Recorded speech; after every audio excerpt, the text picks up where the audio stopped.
Welcome to this little video where I'm going to be talking about the brief history of change management theory. So over the next 2 or 3 minutes, I'm going to talk through some of the key change theories and models, which have perhaps been most dominant. I'll give a few thoughts on them, and I'll give some ideas about the direction for the future. All the models that I'm talking about, are very much of their time, and just like all management theory, it reflects the culture and the society that it was developed in. So they all have their place. They're all great in their own way, but as we go into the future, there probably are a few considerations about changes that we could make to the study and practice of change. The first change theory that I want to mention is Lewin's, one of the simplest, but sort of still has its place. And some people critique it for being a little bit of an oversimplification, but nonetheless, I think it's a really good place to start from. And actually, when you are looking at change that you're working through, these three positions are all kind of useful to sort of analyze where are we, and based on where we are, what do we need to think about doing next. So first of all, it's the unfreeze stage. So unfreeze is where we take where we are now, current situation, and we think about how we prepare that situation for the change which is about to come. We've then got the change stage, which is where we have to go through that process of adaptation and the challenging process of making things different to where they used to be. The third stage is refreeze. So that's where we need to make those changes normal. We need to get them embedded so that it's no longer change. It's just how things are now. What Lewin said about this in response to the challenges that he got, which was that he'd oversimplified it, was that actually, when you look around you, change is everywhere, whether it's, every time you look at your children. Certainly if I've been away for the week and I come back and they're a little bit taller, a little bit cheekier, probably learned a new swear word. Every time I kind of engage with those children, I see little changes in them. So change is ever present. And what he said is that, it's just useful to think about, the changes which are occurring to you, again, are always going to be in one of those three stages, unfreeze, change, or refreeze. But then actually there may be things as well that we want to deliberately change. So where we might be unsatisfied with things, or we've identified opportunities to improve or progress things, we need to think deliberately about, so how do we prepare it, unfreeze? What is that mechanism of change? And then how do we get it bedded in and normal so that it's no longer about change? So an old model, a simple model, but it's still a useful framework to think about. The next framework is the change curve. Many different authors, it's come from different places and different people have interpreted it and put their own sort of brand on it. I think the most famous version, one of the earliest versions, was Elizabeth Kubler-Ross's grief curve, where she talks about the stages of bereavement. She's a medical doctor and she saw these stages repeat time and time again when she had to give people bad news. Her book was very cheerfully titled On Death and Dying. So how's that for a Wednesday morning? It's a Wednesday morning where I am now. On Death and Dying, there we go, something to think about. But she identified that people kind of go through this predictable process of kind of initially sort of responding with a bit of shock, then going through a stage of anger and frustration, a little bit of depression, the low point. But then when people accept the change, so that's sort of moving to that last stage of acceptance, things start to get better. And when people accept the change, they make peace with it. And again, sort of going back to Lewin and his refreeze element, it's not really about change anymore. It's acceptance means that it's kind of we've integrated it into our understanding of the world and it's become normal. So the Kubler-Ross change curve, a lot of people find this very helpful, and I did again recently. Here I am in the lovely Lake District, but actually when we moved over to the Lake District a couple of months ago, it was a pretty bumpy ride. Letting go of old social connections, habits, patterns of life, to adapt to this. Even though this was a change that we very much wanted and that we planned for, nonetheless, it was challenging. It was quite stressful. I definitely experienced that change curve in the process of upping sticks and leaving Yorkshire to come to the lake. So even change perhaps that we've chosen for ourselves, we can kind of go through this um, fairly complex psychological process, and it's pretty predictable that people will do that. So for those of us that are planning and leading change initiatives, knowing that people go through these phases is incredibly helpful. One of the most famous change models is probably Cotters' 8 steps. Very popular, used a lot still today in more complex organizations and the public sector, that sort of thing, is a really structured way of planning change initiatives. So 8 steps is quite a lot, so I'm not going to laboriously go through it, but they essentially orientate around creating a vision for change, getting the right people bought in and engaged at different levels. So you have your kind of your guiding coalition, who will be the sort of perhaps kind of your key stakeholders, budget holders, that type of thing, people who really need to make things happen.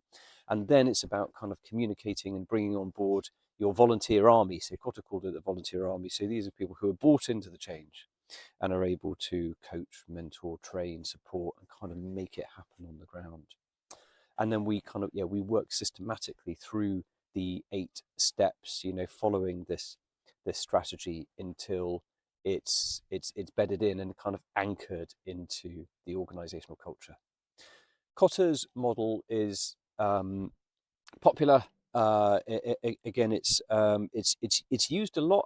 It's now engendering, here we are, towards 2024, just turned into 2024. The model kind of goes back to the 80s when the world was a slightly different place. It does have an autocratic element to it, so it is quite sort of a top-down model of change. So the idea really is that kind of you have the executives at the top of the organization who sort of design the change that they want to happen, and they strategically make it happen. It's, as I said, it's quite directive, it's quite autocratic, and it works in a top-down context. But here we are again, 2024.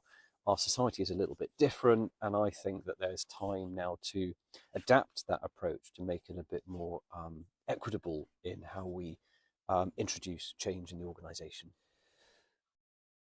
A tool that developed in the early 2000s, about 2006, was Jeff Hyatt's Adar Framework: awareness, desire, knowledge, ability, reinforcement. Quite similar to Kotter in some ways, a bit simpler, 5 steps rather than 8. So straight away, that's quite helpful if you've got a memory like mine. But it also is a little bit more equitable because it pays attention to the desire of people in the organization. Do they want the change to happen? Have we developed enough trust? Have we engendered an interest? Have we captured people's hearts and minds in making the change happen? Slightly different views on this. Whether that does that mean that we need to sell the change to people? Again, that's not an unhelpful consideration.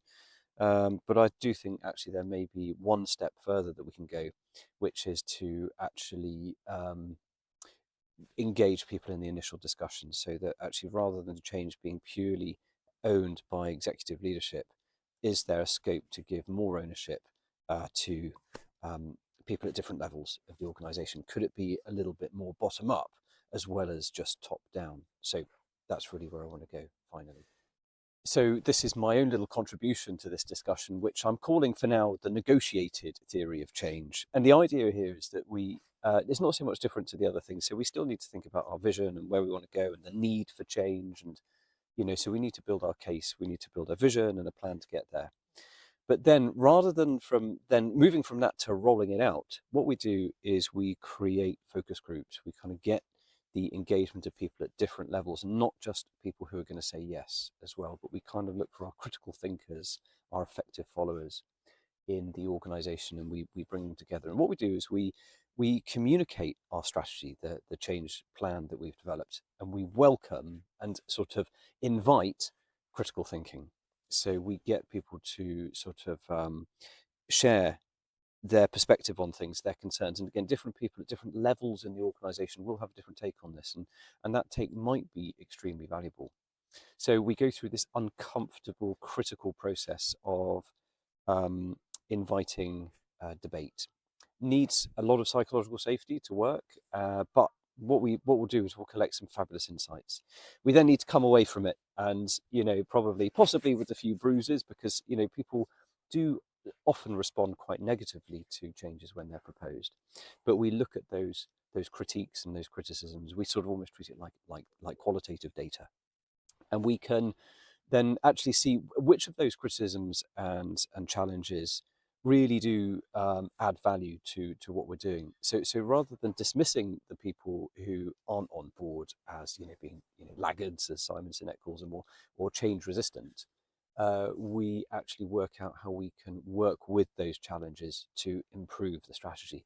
It's like the hypothesis test, So a strategy is only a hypothesis; it's only a guess about the future, and if we're kind of getting that kind of challenge and criticism, what we're going to be able to do with that is really test our own thinking. We're kind of and some of those concerns or challenges may well actually help us to evolve our plan into something a bit better.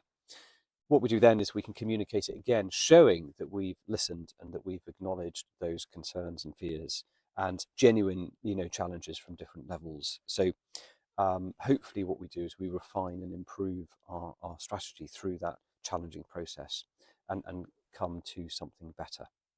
We might need to do that 2 or 3 times. It may be impossible to get total consensus, but this is likely to get more people on board than we would have had, and that means that when it comes to the hard work of making the change happen, we have people on board. So that's very much a whistle-stop tour of a few different ideas of change and some insights, I suppose, in terms of how the thinking around change has evolved over the last 70 years or so. There's far more to go, and I think that one of the really interesting questions I think to examine is, why do people respond negatively to change very often? So that change curve, that dip that people go through, why is that? And there is considerable kind of research and thinking around it. Um, uh, people have fundamental needs, and change does often, or the particularly sort of poorly communicated change can really disrupt our fundamental needs for safety and for control. So there is far more to go at here, but hopefully, again, that's been an interesting insight for people who are curious about change management, just to perhaps start you on that journey. And we'll be following this up with future videos and further insights. Thanks very much for watching, and goodbye.